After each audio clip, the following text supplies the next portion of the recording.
And insurance companies who you pay, I pay into my insurance, you pay into your insurance. I don't understand. If I don't go to the hospital for a whole year, where's my money? I don't understand. I don't understand. I don't understand.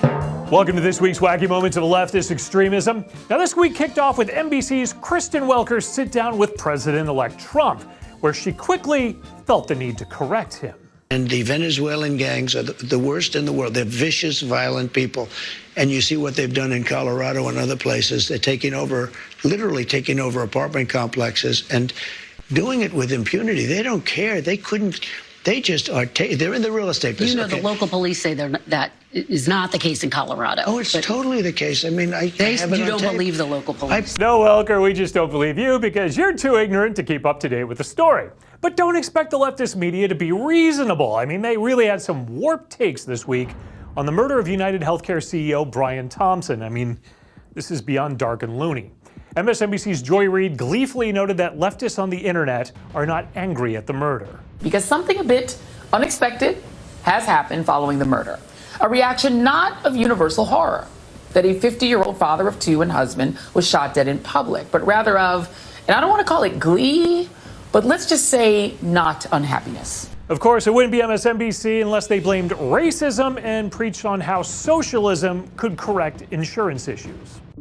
And it goes back to a fellow named Frederick Hoffman in the 1890s, and it's an amazing story. In 1965, when Medicare came along, but his teachings were actually cited as one of the reasons why there's a 20% hole in Medicare, so that poor people, read that in the South as poor black people, would show up at the hospital and wouldn't thus integrate the doctor's office. I mean, that's how we got a privatized healthcare system rather than essentially a socialized healthcare system. If racism and a lack of socialism didn't bring about this assassination, then the leftist media on CNN actually floats the idea that United Healthcare CEO Brian Thompson orchestrated his own death. Absolutely, insurance purposes. Maybe they fear some type of investigation down the road. Maybe they want to leave their family in a good light. But there have been cases where people have orchestrated their own demise. And here's another reason. And just to say, you're saying in a nice language, you're saying that it is a possibility. It is a possibility that he hired somebody to kill him. Absolutely. Yeah, if you think that's bizarre, ABC's Jimmy Kimmel is just amused to find out his staff is crushing on shooting suspect Luigi Mangione. Lorraine C. asks, do you guys think the United Healthcare CEO killer is hot? Friend replies, yes, I love Luigi. I think he's gay, though. This is an exchange between two of our producers. We'll call them Elphaba and Glinda. My TikTok is flooded. My mom chain's going nuts. That's my TikTok. Everyone is obsessed. People are saying a New York jury has the power to find him innocent because we all love him. I'm not mad at him. View took the issue to once again showcase their complete ignorance on just about everything. But in this case, they clearly don't even understand insurance and how the concept of payments from a pool of policyholders actually works. And insurance companies who you pay, I pay into my insurance, you pay into your insurance. I don't understand. If I don't go to the hospital for a whole year, where's my money?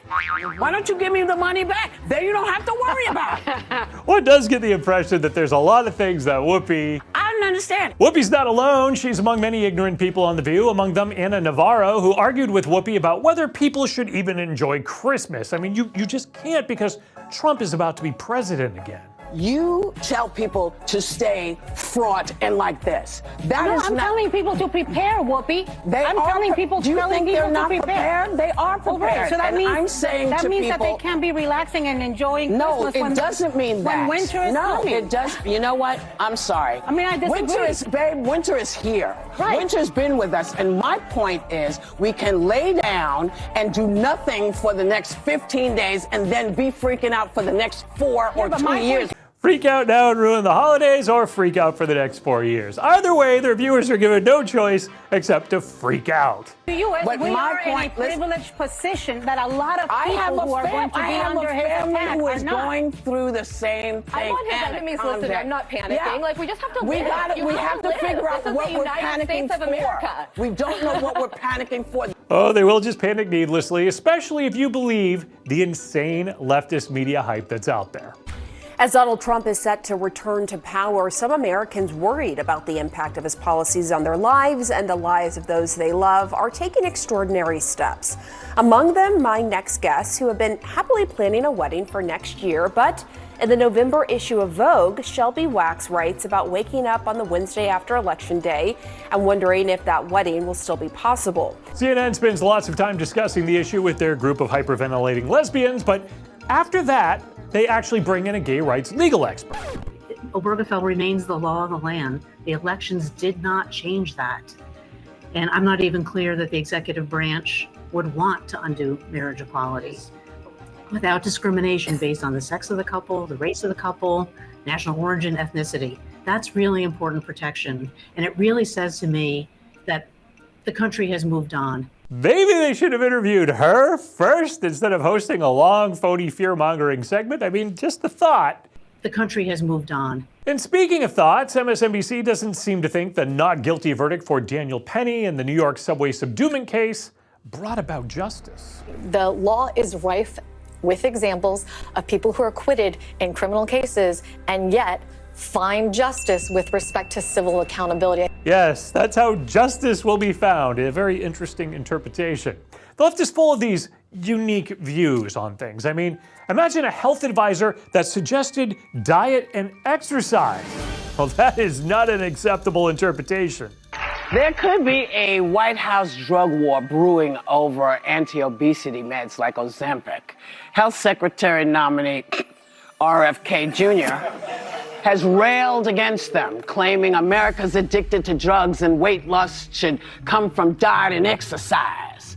Diet and exercise over drug use? It's just shocking to think that someone would find that preferable. I mean, you have to wonder why a woman with the internet image that Whoopi Goldberg has would take news like this so personally. Why should a numbers cruncher with no medical background have any say in? I don't understand why you want to be in my business. She seems a little rattled though, doesn't she? Don't worry, she calmed down after she sent out bounty hunters to encase RFK in carbonite.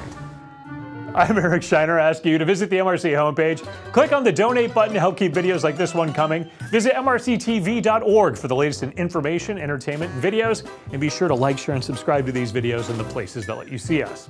We'll be back soon with another look at leftist media madness.